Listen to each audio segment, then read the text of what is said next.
രണ്ട് രാജാക്കന്മാരുടെ പുസ്തകത്തിൽ നിന്ന് അധ്യായം 9. യേഹൂ ഇസ്രായേൽ രാജാവ്. എലീഷ പ്രവാചകൻ പ്രവാചകഗണത്തിൽ ഒരുവനെ വിളിച്ചു പറഞ്ഞു, അരമുറുക്കി ഒരു പാത്രം തൈലമെടുത്ത് റാമോത്ത് ഗിലെയാദിലേക്ക് പോവുക.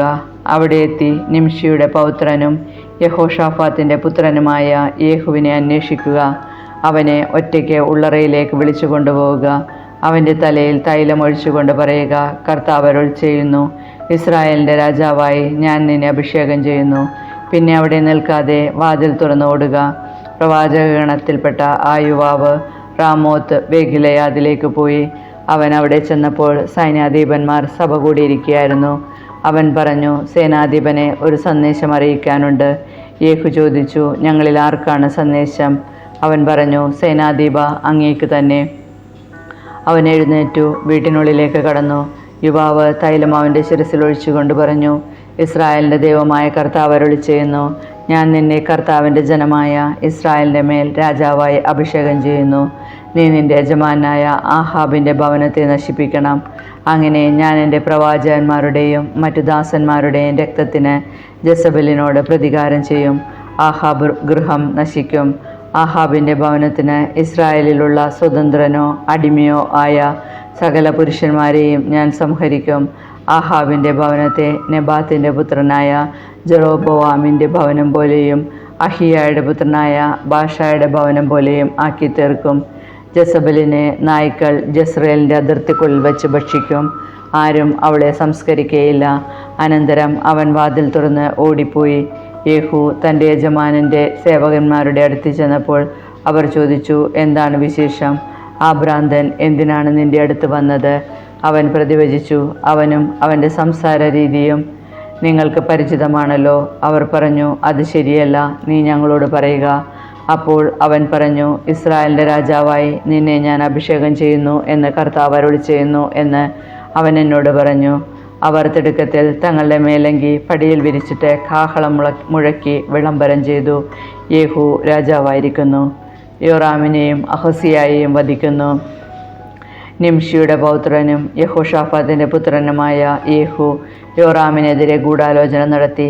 സിറിയ രാജാവായ ഹസായേലിനെതിരെ റാമോത്ത് ഗിലെയാദിൽ യോറാം ഇസ്രായേൽ സൈന്യത്തോടൊത്ത് പാളയമടിച്ചിരിക്കുകയായിരുന്നു. എന്നാൽ സിറിയ രാജാവായ ഹസായേലുമായുണ്ടായ യുദ്ധത്തിൽ സിറിയക്കാർ ഏൽപ്പിച്ച മുറിവുകൾ സുഖപ്പെടുത്താനായി യോറാം രാജാവ് ജസ്രയേലിലേക്ക് മടങ്ങി വന്നിരുന്നു.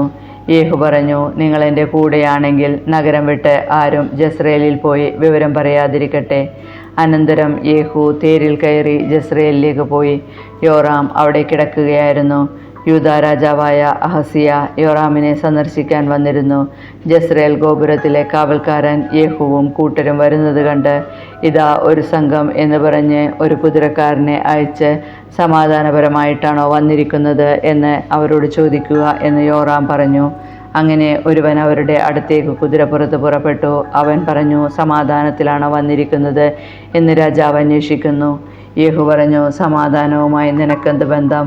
എൻ്റെ പിന്നാലെ വരിക. കാവൽക്കാരൻ യോറാമിനോട് പറഞ്ഞു. ദൂതൻ അവരുടെ സമീപമെത്തി, എന്നാൽ മടങ്ങി വരുന്നില്ല. രണ്ടാമതും ഒരു കുതിരക്കാരനെ അയച്ചു. അവനും ചെന്ന് പറഞ്ഞു, സമാധാനത്തിലാണോ വന്നിരിക്കുന്നത് എന്ന് രാജാവ് അന്വേഷിക്കുന്നു. യേഹു മറുപടി പറഞ്ഞു, സമാധാനവുമായി നിനക്കെന്ത് ബന്ധം? എൻ്റെ പിന്നാലെ വരിക. കാവൽക്കാരൻ വീണ്ടും അറിയിച്ചു. അവൻ അവിടെ എത്തി, എന്നാൽ മടങ്ങുന്നില്ല.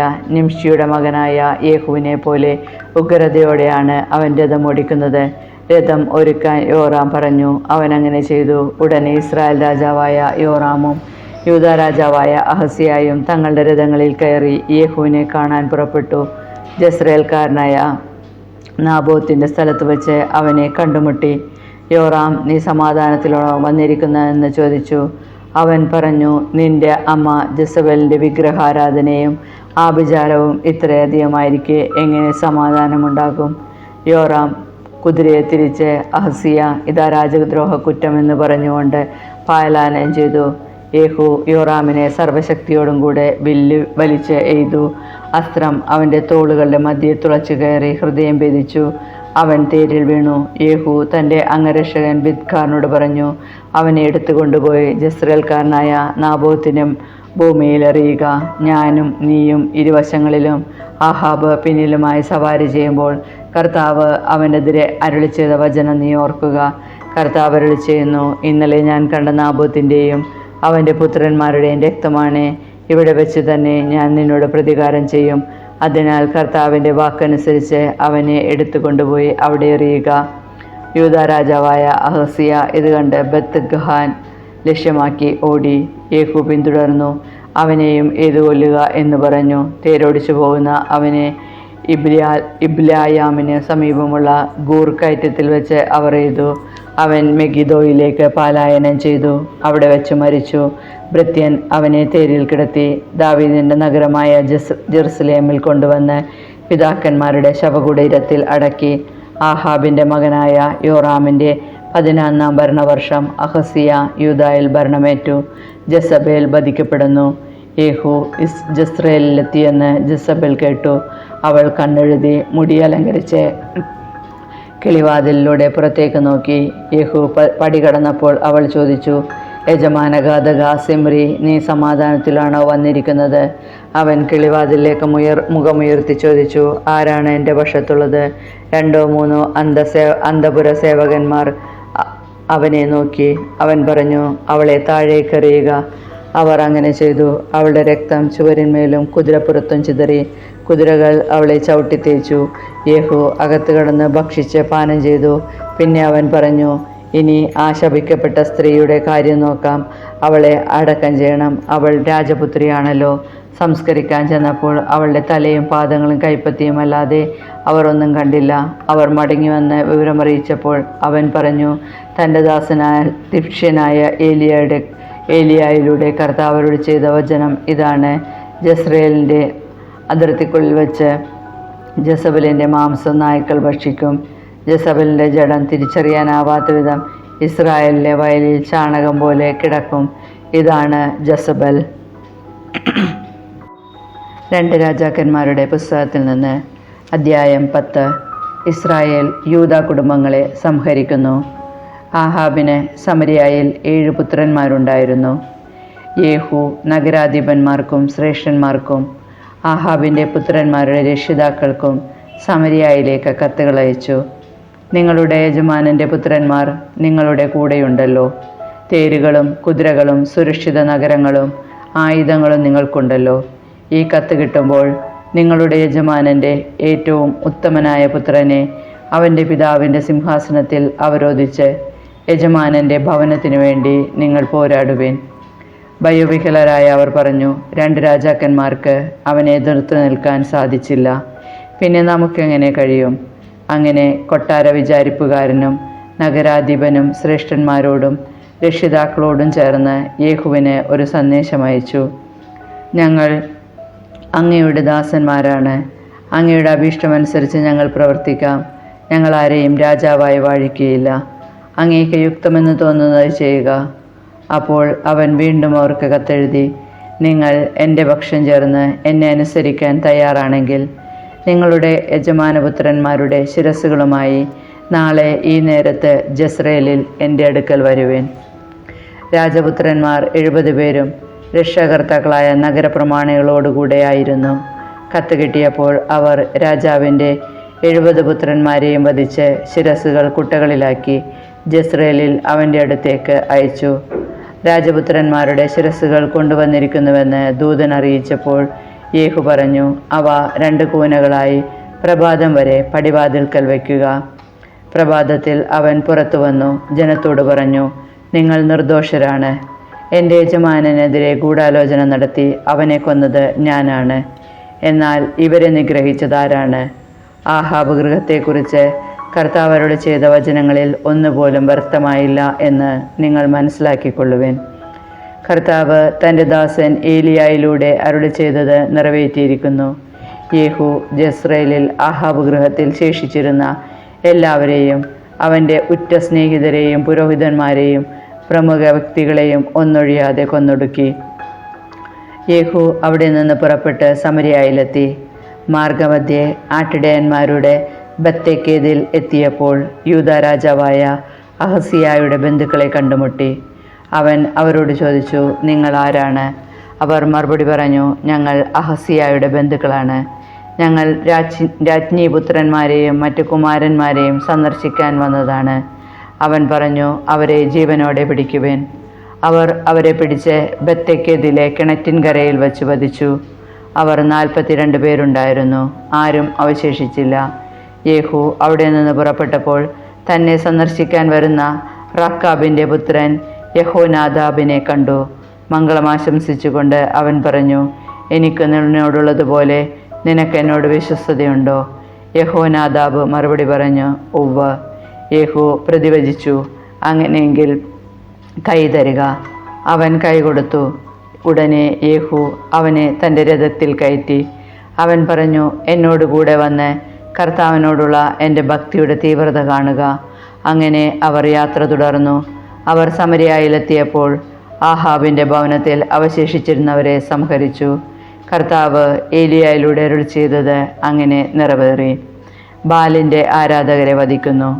യേഹൂ ജനത്തെ വിളിച്ചുകൂട്ടി അവരോട് പറഞ്ഞു, ആഹാബ് ബാലിനെ കുറച്ചേ സേവിച്ചിട്ടുള്ളൂ, എന്നാൽ യേഹൂ അവനെ അധികം സേവിക്കും. അതിനാൽ ബാലിൻ്റെ പ്രവാചകന്മാരെയും ആരാധകന്മാരെയും പുരോഹിതന്മാരെയും ഒന്നൊഴിയാതെ എൻ്റെ അടുക്കൽ ഒരുമിച്ച് കൂട്ടുവിൻ. ഞാൻ ബാലിനെ ഒരു വലിയ ബലി സമർപ്പിക്കും. വരാത്തവൻ വധിക്കപ്പെടും. ബാലിൻ്റെ ആരാധകന്മാരെ നശിപ്പിക്കാൻ യേഹൂ പ്രയോഗിച്ച തന്ത്രമായിരുന്നു ഇത്. യേഹൂ കൽപ്പിച്ചു, ബാലിനെ ഒരു തിരുനാൾ പ്രഖ്യാപിക്കുവിൻ. അവർ അത് വിളംബരം ചെയ്തു. ഇസ്രായേലിലെങ്ങും അവൻ സന്ദേശം അയച്ചു. ബാലിൻ്റെ ആരാധകരെല്ലാം വന്നു ചേർന്നു, ആരും വരാതിരുന്നില്ല. അവർ ബാലിൻ്റെ ആലയത്തിൽ പ്രവേശിച്ചു. ആലയം നിറഞ്ഞു കവിഞ്ഞു. അവൻ ചമയപ്പുര വിചാരിപ്പുകാരനോട് പറഞ്ഞു, ബാലിൻ്റെ ആരാധകർക്ക് അങ്കികൾ കൊണ്ടുവരുവിൻ. അവൻ അവ കൊണ്ടുവന്നു. തുടർന്ന് യേഹൂ റക്കാബിൻ്റെ പുത്രനായ യഹോനാദാബുമൊത്ത് ബാലിൻ്റെ ആലയത്തിൽ പ്രവേശിച്ചു. അവൻ ബാലിൻ്റെ ആരാധകരോട് പറഞ്ഞു, ഇവിടെ ബാലിൻ്റെ ആരാധകരല്ലാതെ കർത്താവിൻ്റെ ദാസന്മാർ ആരുമില്ലെന്ന് ഉറപ്പുവരുത്തുവിൻ. അനന്തരം യേഹൂ കാഴ്ചകളും ദഹനബലികളും അർപ്പിക്കുന്നതിനൊരുങ്ങി. അവൻ 80 പേരെ പുറത്തു നിർത്തിയിരുന്നു. അവരോട് ഇങ്ങനെ പറഞ്ഞിരുന്നു, ഞാൻ ഏൽപ്പിച്ചിരുന്ന ആരെയെങ്കിലും രക്ഷപ്പെടാൻ അനുവദിക്കുന്നവൻ തൻ്റെ ജീവൻ നൽകേണ്ടി വരും. ദഹനബലി അർപ്പിച്ചു കഴിഞ്ഞ ഉടനെ യേഹൂ അംഗരക്ഷകന്മാരോടും സേവകന്മാരോടും പറഞ്ഞു, ഉള്ളിൽ കടന്ന് അവരെ വധിക്കുക, ആരും രക്ഷപ്പെടരുത്. അവർ അവരെ വാളിനിരയാക്കി വെളിയിലെറിഞ്ഞതിന് ശേഷം ബാൽഗൃഹത്തിൻ്റെ ഉൾമുറിയിൽ പ്രവേശിച്ച് അവിടെയുണ്ടായിരുന്ന സ്തംഭം പുറത്തു കൊണ്ടുവന്ന് അഗ്നിക്കിരയാക്കി. അങ്ങനെ ബാലിൻ്റെ ആലയവും സ്തംഭവും നശിപ്പിച്ച് അത് ഒരു വിസർജന സ്ഥലമാക്കി മാറ്റി. അത് ഇന്നും അങ്ങനെ തന്നെ. അങ്ങനെ യേഹൂ ബാലിനെ ഇസ്രായേലിൽ നിന്ന് നിർമ്മാർജ്ജനം ചെയ്തു. എന്നാൽ യേഹൂ നെബാത്തിൻ്റെ പുത്രനായ ജെറോബോവാം ഇസ്രായേലിനെ കൊണ്ട് ചെയ്യിച്ച പാപങ്ങളിൽ നിന്ന് പിന്മാറിയില്ല. ബദേനിലും ദാനിലും ഉണ്ടായിരുന്ന സ്വർണ്ണക്കാളക്കുട്ടികളെ അവൻ ആരാധിച്ചു. കർത്താവ് യേഹൂവിനോട് പറഞ്ഞു, നീ എൻ്റെ ദൃഷ്ടിയിൽ നന്മ പ്രവർത്തിക്കുകയും എൻ്റെ ഇംഗിതമനുസരിച്ച് ആഹാബിൻ്റെ ഭവനത്തോട് വർത്തിക്കുകയും ചെയ്തതിനാൽ നിന്റെ പുത്രന്മാർ 4 തലമുറ വരെ ഇസ്രായേലിൻ്റെ സിംഹാസനത്തിൽ വാഴും. എന്നാൽ യേഹൂ പൂർണ്ണ ഹൃദയത്തോടെ ഇസ്രായേലിൻ്റെ ദൈവമായ കർത്താവിൻ്റെ നിയമത്തിൽ വ്യാപരിക്കാൻ ശ്രദ്ധിച്ചില്ല. ജെറോബാബേം ഇസ്രായേലിനെ കൊണ്ട് ചെയ്യിച്ച പാപങ്ങളിൽ നിന്ന് അവൻ പിന്മാറിയില്ല. യേഹൂവിൻ്റെ മരണം. അക്കാലത്ത് കർത്താവ് ഇസ്രായേലിൻ്റെ ഭാഗങ്ങളെ വിച്ഛേദിച്ചു തുടങ്ങി. ഹസായിൽ ഇസ്രായേലിനെ അതിർത്തി പ്രദേശങ്ങളിൽ പരാജയപ്പെടുത്തി. കിഴക്ക് ജോർദാൻ മുതൽ ഗിലെയാദ് ദേശം മുഴുവനും, ഗാദിൻ്റെയും റൂബൻ്റെയും മനാസയുടെയും പ്രദേശങ്ങളും, അർണോൻ്റെ താഴ്വരയ്ക്ക് സമീപമുള്ള അരോവർ മുതൽ ഗിലെയാദും ബാഷാനും വരെയും അവൻ കീഴടക്കി. യേഹൂവിൻ്റെ മറ്റു പ്രവർത്തനങ്ങളും അവൻ്റെ ശക്തിപ്രഭാവവും ഇസ്രായേൽ രാജാക്കന്മാരുടെ ദിനവൃത്താന്തത്തിൽ എഴുതപ്പെട്ടിട്ടുണ്ടല്ലോ. യേഹൂ തൻ്റെ പിതാക്കന്മാരോട് ചേർന്ന് സമരിയായിൽ സംസ്കരിക്കപ്പെട്ടു. അവൻ്റെ പുത്രൻ യഹോവഹാസ് ഭരണമേറ്റു. യേഹൂ സമരിയായിൽ ഇസ്രായേലിനെ ഭരിച്ചത് 28 വർഷമാണ്. 2 രാജാക്കന്മാരുടെ പുസ്തകത്തിൽ നിന്ന് അധ്യായം 11. യൂദാരാജ്ഞി അത്താലിയ. അഹസിയായുടെ അമ്മ അത്താലിയ മകൻ മരിച്ചു എന്ന് കേട്ടപ്പോൾ രാജകുടുംബത്തെ സമൂലം നശിപ്പിച്ചു. എന്നാൽ അഹസിയായുടെ സഹോദരിയും യോറാം രാജാവിൻ്റെ പുത്രിയുമായ യഹോഷേബ രാജകുമാരന്മാർ വധിക്കപ്പെടുന്നതിന് മുൻപ് അഹസിയായുടെ പുത്രൻ യോവാഷിനെ ധാത്രിയോടൊപ്പം കിടക്കറയിൽ ഒളിപ്പിച്ചു. അങ്ങനെ അവൻ വധിക്കപ്പെട്ടില്ല. അത്താലിയായുടെ 6 കൊല്ലത്തെ ഭരണകാലം അത്രയും അവൻ കർത്താവിൻ്റെ ഭവനത്തിൽ ധാത്രിയോടുകൂടെ ഒളിവിൽ വസിച്ചു. 7-ാം വർഷം യഹോയാദ കെരേത്യരുടെയും അംഗരക്ഷകരുടെയും നായകന്മാരെ കർത്താവിൻ്റെ ഭവനത്തിലേക്ക് വിളിപ്പിച്ചു. അവിടെ അവൻ അവരെ കൊണ്ട് സത്യം ചെയ്യിക്കുകയും അവരുമായി ഉടമ്പടി ഉറപ്പിക്കുകയും ചെയ്തു. അനന്തരം അവൻ രാജകുമാരനെ അവർക്ക് കാണിച്ചു കൊടുത്തു. അവൻ കൽപ്പിച്ചു, നിങ്ങൾ ചെയ്യേണ്ടതിതാണ്. സാബത്തിൽ തവണയ്ക്ക് വരുന്ന 1/3 ഭാഗം ആളുകൾ കൊട്ടാരം കാക്കണം. 1 വിഭാഗം സൂർ കവാടത്തിലും 3-ാമത്തെ ഭാഗം അംഗരക്ഷകന്മാരുടെ പുറകിലുള്ള കവാടത്തിലും നിൽക്കണം. സാബത്തിൽ തവണ വിടുന്ന 2 വിഭാഗങ്ങൾ ആയുധമേന്തി കർത്താവിൻ്റെ ആലയത്തിൽ എപ്പോഴും രാജാവിനോടൊപ്പം ഉണ്ടായിരിക്കണം. സൈന്യത്തെ സമീപിക്കുന്നവൻ ആരായാലും അവൻ കൊല്ലപ്പെടണം. നായകന്മാർ പുരോഹിതൻ യഹോയാദയുടെ കൽപ്പന അനുസരിച്ചു. അവർ സാബത്തിൽ തവണ വന്നവരും വിട്ടവരുമായ തങ്ങളുടെ സൈന്യത്തെ അവൻ്റെ അടുക്കൽ കൊണ്ടുവന്നു. പുരോഹിതൻ കർത്താവിൻ്റെ ഭവനത്തിൽ സൂക്ഷിച്ചിരുന്ന ദാവീദ് രാജാവിൻ്റെ കുന്തങ്ങളും പരിചകളും നായകന്മാരെ ഏൽപ്പിച്ചു. കാവൽഭടന്മാർ ആയുധധാരികളായി തെക്കുവശം മുതൽ വടക്കുവശം വരെ ബലിപീഠത്തിനും ആലയത്തിനും ചുറ്റും നിലകൊണ്ടു. അനന്തരം അവൻ രാജകുമാരനെ പുറത്തു കൊണ്ടുവന്നു. കിരീടമണിയിച്ച് അധികാരപത്രവും നൽകി. അവർ അവനെ രാജാവായി പ്രഖ്യാപിച്ച് അഭിഷേകം ചെയ്തു. അവർ കരഘോഷത്തോടെ രാജാവ് നീണാൾ വാഴട്ടെ എന്ന് ഉദ്ഘോഷിച്ചു. കർത്താവിൻ്റെ ആലയത്തിൽ ജനത്തിൻ്റെയും കാവൽക്കാരുടെയും ശബ്ദം കേട്ട് അത്താലിയ അങ്ങോട്ട് ചെന്നു. രാജാവ് ആചാരമനുസരിച്ച് തൂണിൻ്റെ സമീപം നിൽക്കുന്നത് അവൾ കണ്ടു. സേനാനായകന്മാരും കാഹളം മുഴക്കുന്നവരും രാജാവിൻ്റെ അടുത്ത് നിന്നിരുന്നു. ജനങ്ങളെല്ലാം ആനന്ദഭരിതരായി കാഹളം മുഴക്കിക്കൊണ്ടിരുന്നു. അത്താലിയ വസ്ത്രം കീറി രാജദ്രോഹം, രാജദ്രോഹം എന്ന് വിളിച്ചു പറഞ്ഞു. പുരോഹിതൻ യഹോയദ സേനാധിപതികളോട് കൽപ്പിച്ചു, അവളെ സൈന്യനിരകളുടെ ഇടയിലൂടെ പുറത്തു കൊണ്ടുവരുവേൻ. അവളുടെ പക്ഷം ചേരുന്നവരെ വാളിനിരയാക്കുവേൻ. ദേവാലയത്തിൽ വച്ച് അവളെ വധിക്കരുത്. അവർ അവളെ പിടിച്ച് കൊട്ടാരത്തിൻ്റെ അശ്വകവാടത്തിങ്കൽ കൊണ്ടുവന്ന് അവിടെ വച്ച് വധിച്ചു. തങ്ങൾ കർത്താവിൻ്റെ ജനമായിരിക്കുമെന്ന് രാജാവിനെയും ജനത്തിനെയും കൊണ്ട് കർത്താവുമായി യഹോയദ ഉടമ്പടി ചെയ്യിച്ചു. രാജാവും ജനവും തമ്മിലും ഉടമ്പടി ചെയ്യിപ്പിച്ചു. ദേശത്തെ ജനം ഒരുമിച്ച് ബാൽഭവനത്തിൽ കടന്ന് അത് തകർത്തു. ബലിപീഠവും വിഗ്രഹങ്ങളും തച്ചുടുക്കുകയും ബാലിൻ്റെ പുരോഹിതൻ മത്താനെ ബലിപീഠത്തിന് മുൻപിൽ വച്ച് കൊല്ലുകയും ചെയ്തു. അനന്തരം പുരോഹിതൻ കർത്താവിൻ്റെ ഭവനം സൂക്ഷിക്കാൻ കാവൽക്കാരെ ഏർപ്പെടുത്തി.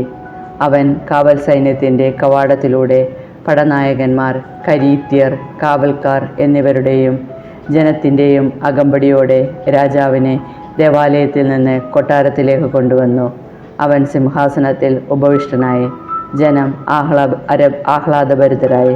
കൊട്ടാരത്തിൽ വെച്ച് അത്താലിയ വധിക്കപ്പെട്ടപ്പോൾ നഗരം ശാന്തമായി. ഭരണമേൽക്കുമ്പോൾ യോവാഷിന് 7 വയസ്സായിരുന്നു. 2 രാജാക്കന്മാരുടെ പുസ്തകത്തിൽ നിന്ന് അധ്യായം 12. യോവാഷ് യൂദാ രാജാവ്. യേഹൂവിൻ്റെ 7-ാം ഭരണവർഷം യോവാഷ് വാഴ്ച തുടങ്ങി. അവൻ ജെറുസലേമിൽ 40 വർഷം വാണു. ബേർഷേബക്കാരി സിബിയായിരുന്നു അവൻ്റെ മാതാവ്. പുരോഹിതൻ യഹോയദായുടെ ശിക്ഷണത്തിൽ യോവാഷ് കർത്താവിൻ്റെ മുൻപിൽ നീതിപൂർവം വർത്തിച്ചു. എങ്കിലും അവൻ പൂജാഗിരികൾ നശിപ്പിച്ചില്ല. ജനം അവിടെ ബലിയർപ്പണവും ധൂപാർച്ചനയും നടത്തി. യോവാഷ് പുരോഹിതന്മാരോട് പറഞ്ഞു, കർത്താവിൻ്റെ ഭവനത്തിൽ അർപ്പിക്കപ്പെടുന്ന വിശുദ്ധ വസ്തുക്കളുടെ വിലയും ഓരോരുത്തർക്കും നിശ്ചയിച്ചിരിക്കുന്ന തുകയും സ്വഭിഷ്ട കാഴ്ചകളും പുരോഹിതന്മാർ തങ്ങളെ സമീപിക്കുന്നവരിൽ നിന്ന് വാങ്ങി ദേവാലയത്തിന് വേണ്ട അറ്റകുറ്റപ്പണികൾ നിർവഹിക്കണം. യോവാഷിൻ്റെ 23-ാം ഭരണവർഷം പുരോഹിതന്മാർ ദേവാലയത്തിന് അറ്റകുറ്റപ്പണികൾ ഒന്നും ചെയ്തില്ല. അതിനാൽ യോവാഷ് രാജാവ് യഹോയദായെയും മറ്റു പുരോഹിതന്മാരെയും വരുത്തി ചോദിച്ചു, ദേവാലയത്തിന് ആവശ്യമായ അറ്റകുറ്റപ്പണികൾ ചെയ്യാത്തതെന്ത്? ഇനിമേൽ നിങ്ങളെ സമീപിക്കുന്നവർ തരുന്ന പണം നിങ്ങളെടുക്കാതെ അറ്റകുറ്റപ്പണികൾക്കായി വിട്ടുകൊടുക്കുവേൻ. അങ്ങനെ ജനത്തിൽ നിന്ന് പണം വാങ്ങി പുരോഹിതന്മാർ അറ്റകുറ്റപ്പണി ചെയ്യേണ്ടതില്ലെന്ന് തീരുമാനിച്ചു. പുരോഹിതൻ യഹോയദ അടപ്പിൽ ദ്വാരമിട്ട ഒരു പെട്ടി ദേവാലയത്തിൽ പ്രവേശിക്കുന്നവൻ്റെ വലത്തുവശത്ത് ബലിപീഠത്തിന് സമീപം സ്ഥാപിച്ചു. കർത്താവിൻ്റെ ഭവനത്തിൽ ലഭിച്ച പണം വാതിൽ കാക്കുന്ന പുരോഹിതന്മാർ അതിൽ നിക്ഷേപിച്ചു. പെട്ടി നിറയുമ്പോൾ രാജാവിൻ്റെ കാര്യവിചാരകനും പ്രധാന പുരോഹിതനും പണം എണ്ണി സഞ്ചികളിൽ കെട്ടിവയ്ക്കും. ദേവാലയത്തിലെ ജോലികളുടെ മേൽനോട്ടം വഹിക്കുന്നവരെ അവർ ആ പണം ഏൽപ്പിക്കും. അവർ അത് കർത്താവിൻ്റെ ഭവനത്തിലെ മരപ്പണിക്കാർ, ദേവാലയ ശില്പികൾ, കൽപ്പണിക്കാർ, കല്ലുവെട്ടുകാർ എന്നിവർക്ക് കൂലി കൊടുക്കുന്നതിനും അറ്റകുറ്റപ്പണികൾക്കായി തടിയും ചെത്തിയെടുത്ത കല്ലും വാങ്ങുന്നതിനും മറ്റും ചെലവുകൾക്കായി വിനിയോഗിച്ചു. കർത്താവിൻ്റെ ഭവനത്തിൽ വരുന്ന പണം കൊണ്ട് വെള്ളിപ്പാത്രങ്ങൾ, തിരിക്കത്രികകൾ, കോപ്പകൾ, കാഹളങ്ങൾ, സ്വർണമോ വെള്ളിയോ കൊണ്ടുള്ള മറ്റു പാത്രങ്ങൾ ഇവയൊന്നും വാങ്ങിയില്ല. കർത്താവിൻ്റെ ഭവനത്തിലെ അറ്റകുറ്റപ്പണി ചെയ്യുന്നവർക്ക് അത് നൽകി. ജോലിക്കാർക്കുള്ള പണം ഏറ്റുവാങ്ങിയവർ കണക്ക് കൊടുക്കേണ്ടിയിരുന്നില്ല. വിശ്വസ്തയോടെയാണ് അവർ പണം ചെലവാക്കിയത്. പ്രായശ്ചിത്ത ബലിയായും പാപപരിഹാര ബലിയായും ലഭിച്ച പണം ദേവാലയത്തിൽ നിക്ഷേപിച്ചില്ല. അത് പുരോഹിതന്മാർക്കുള്ളതായിരുന്നു. അക്കാലത്ത് സിറിയ രാജാവായ ഹസായേൽ യുദ്ധം ചെയ്ത് ഗത്ത് പിടിച്ചടക്കി. അവൻ ജെറുസലേമിനെതിരെ പുറപ്പെടാൻ ഭാവിച്ചു. അപ്പോൾ യൂദ രാജാവായ യോവാഷ് തൻ്റെ പിതാക്കന്മാരും യൂദ രാജാക്കന്മാരുമായ യഹോഷാഫാത്ത്, യഹോറാം, അഹസിയ എന്നിവർ അർപ്പിച്ച കാഴ്ചദ്രവ്യങ്ങളും തൻ്റെ കാഴ്ചകളും ദേവാലയത്തിലെയും കൊട്ടാരത്തിലെയും ഭണ്ഡാരങ്ങളിലെ സ്വർണ്ണ നിക്ഷേപങ്ങളും എടുത്ത് സിറിയ രാജാവായ ഹസായേലിന് അയച്ചു കൊടുത്തു. അങ്ങനെ ഹസായേൽ ജെറുസലേം വിട്ടു. യോവാഷിൻ്റെ മറ്റു പ്രവർത്തനങ്ങൾ യൂദ രാജാക്കന്മാരുടെ ദിനവൃത്താന്തത്തിൽ എഴുതപ്പെട്ടിട്ടുണ്ടല്ലോ. യോവാഷ് സില്ലായിലേക്ക് പോകും വഴി മില്ലോയിലുള്ള ഭവനത്തിൽ വെച്ച് ഭൃത്യന്മാർ ഗൂഢാലോചന നടത്തി അവനെ വധിച്ചു. ഷിമെയാത്തിൻ്റെ പുത്രൻ യൊസാക്കറും ഷോമറിൻ്റെ മകൻ യഹോസബാദുമാണ് അവനെ വധിച്ചത്. അവനെ ദാവീദിൻ്റെ നഗരത്തിൽ പിതാക്കന്മാരോടുകൂടെ സംസ്കരിച്ചു. പുത്രൻ അമാസിയ രാജാവായി.